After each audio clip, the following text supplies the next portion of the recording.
Bapak Presiden Gus Dur pernah berkata, cuma ada 3 polisi jujur di negara ini, polisi tidur, patung polisi dan Hugeng.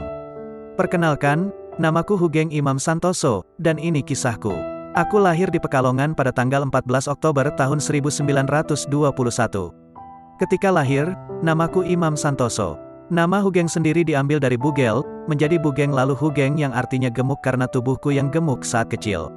Aku merupakan Kepala Kepolisian Negara Republik Indonesia dari tahun 1968 hingga 1971. Aku dikenal karena kejujuran dan ketulusanku. Ketika diangkat menjadi Kapolri, aku menolak banyak berbagai fasilitas, tak terkecuali rumah dinas, mobil dinas serta juga pengawalan. Aku tidak segan menindak siapapun yang melanggar hukum, sekalipun orang itu dekat dengan pemerintah. Salah satu kasus terkenal yang aku tangani adalah penyelundupan mobil mewah yang didalangi oleh Robi Cahyadi, pengusaha yang dikenal dekat dengan polisi. Kasus ini bahkan menyeret nama istri Presiden Soeharto yaitu Butin. Setelah kasus ini selesai, pemberhentianku sebagai Kapolri dipercepat.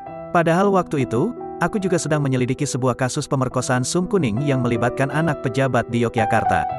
Bapak Presiden Soeharto sendiri bilang, bahwa pemberhentianku dilakukan untuk kepentingan generasi.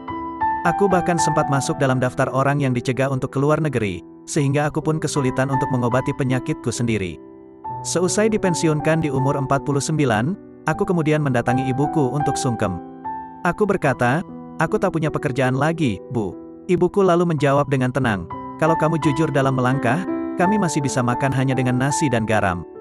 Dengan keuangan pas-pasan setelah dipensiunkan, aku pun tak mampu membeli rumah ataupun sepetak tanah. Lalu kemudian Pak Muhammad Hasan, Kapolri penggantiku kemudian berinisiatif memberikan pinjaman rumah di Jalan Muhammad Yamin untuk keluargaku. Bahkan sejumlah kepala kepolisian daerah pun juga patungan untuk membelikanku sebuah mobil.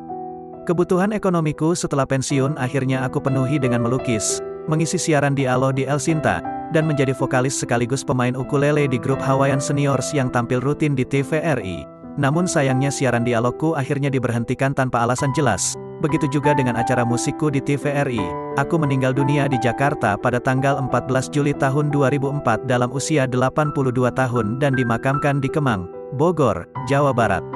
Nasihatku selama hidup yang lumayan terkenal adalah, baik menjadi orang penting, tapi lebih penting menjadi orang baik. Semoga semakin banyak polisi jujur dan baik di dunia ini.